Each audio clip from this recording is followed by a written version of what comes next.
SBI and IBPS clerk 2025। दोस्तों हमको अगर ये दोनों एग्ज़ाम को क्रैक करना है या हम कहें दोस्तों इन दोनों एग्ज़ाम को क्रैक करना है या इन दोनों एग्ज़ाम में से किसी एक एग्ज़ाम को SBI हो या IBPS क्लर्क हो, इन दोनों में से किसी एक एग्ज़ाम को क्रैक करना हो दोस्तों, तो हमें इसके सिलेबस के बारे में अच्छे से जानकारी होनी चाहिए। क्योंकि अगर कोई बिगिनर एस्पिरेंट दोस्तों ध्यान से सुनिएगा, अच्छे से समझिएगा, तब जरूरी हो जाता है दोस्तों। हमारे सामने अगर कोई बैंकिंग के दो सबसे बड़े क्लर्क के एग्जाम होने वाले हो और इसके जो सिलेबस होते हैं दोस्तों, क्वांट, रीजनिंग, इंग्लिश, इस तीनों में से अगर हमें किसी एक सेक्शन में हम बात करें कि रीजनिंग में हमें 35 में से 30 स्कोर करना हो दोस्तों, तो हमें क्या स्ट्रेटजी अपनानी होगी, हमें क्या टाइम देना होगा दोस्तों, हमारी स्ट्रेटजी क्या होनी चाहिए और हमारे पास जो बचे हुए दिन है, इस बचे हुए दिन में हम अपने घर में क्या स्ट्रेटजी अपनाएं दोस्तों, और इस रीजनिंग के सिलेबस में किस किस चैप्टर से क्या क्वेश्चन आते हैं दोस्तों, हमें इन सभी पे कितना टाइम देना होगा कि हम इसमें इस रीजनिंग में जो क्वेश्चन पूछे जाते हैं, इस रीजनिंग में 35 क्वेश्चन में से अगर हमें 30 स्कोर करना है तो हमें इसमें क्या स्ट्रेटजी एंड क्या अप्रोच लगानी है और एग्जाम हॉल में हमें कितना टाइम देना है दोस्तों। तो दोस्तों हम सभी बातें करेंगे, सभी चर्चाएं करेंगे।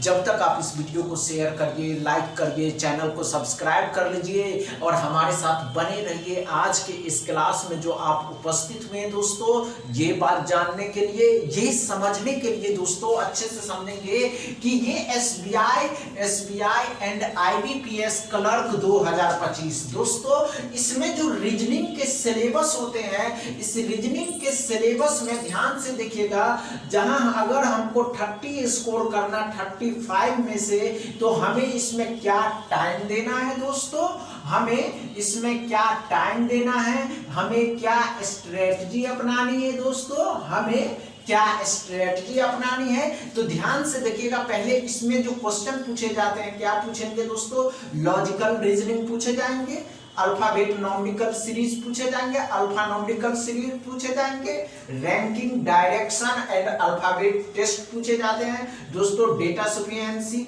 Coded inequality, seating arrangement, puzzle, tabulation, syllogism, blood relation, input output, coding decoding, direction, letter digit mix series, pair formation, meaningful words and odd one out inequality. दोस्तों सबसे अहम बात, इतने क्वेश्चन पूछे जाएंगे और इसमें कुछ ऐसे भी क्वेश्चन होंगे दोस्तों जो 5 नंबर, 2 नंबर एंड 1 नंबर के क्वेश्चन पूछे जाएंगे।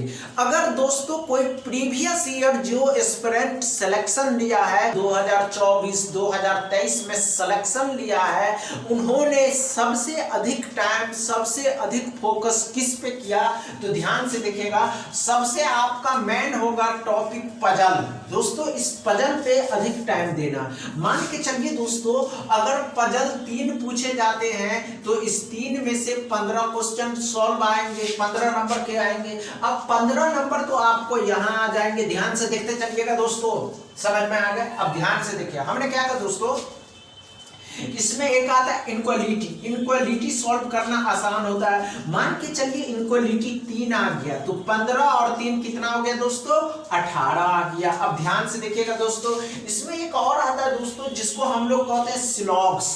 अगर सिलॉक्स आ गए दोस्तों, मान के चलिए सिलॉक्स 3 से 4 आ गए, अगर 4 ही आ गया दोस्तों तो कितने हो गए, 22। ये इतनी बातें समझ में आ गए दोस्तों कि 22 नंबर तो आपको ऐसे आ जाएंगे। और ध्यान से देखते रहिएगा, हमने क्या कहा दोस्तों, और इसमें जो कुछ नंबर आते हैं, हम कह सकते हैं कि इनपुट आउटपुट को सॉल्व कर लीजिएगा, डायरेक्शन अगर आपसे नहीं होता है तो छोड़ देना है। इसमें अल्फा न्यूमेरिकल सीरीज को सॉल्व कर सकते हैं जो आसानी से बन जाते हैं दोस्तों।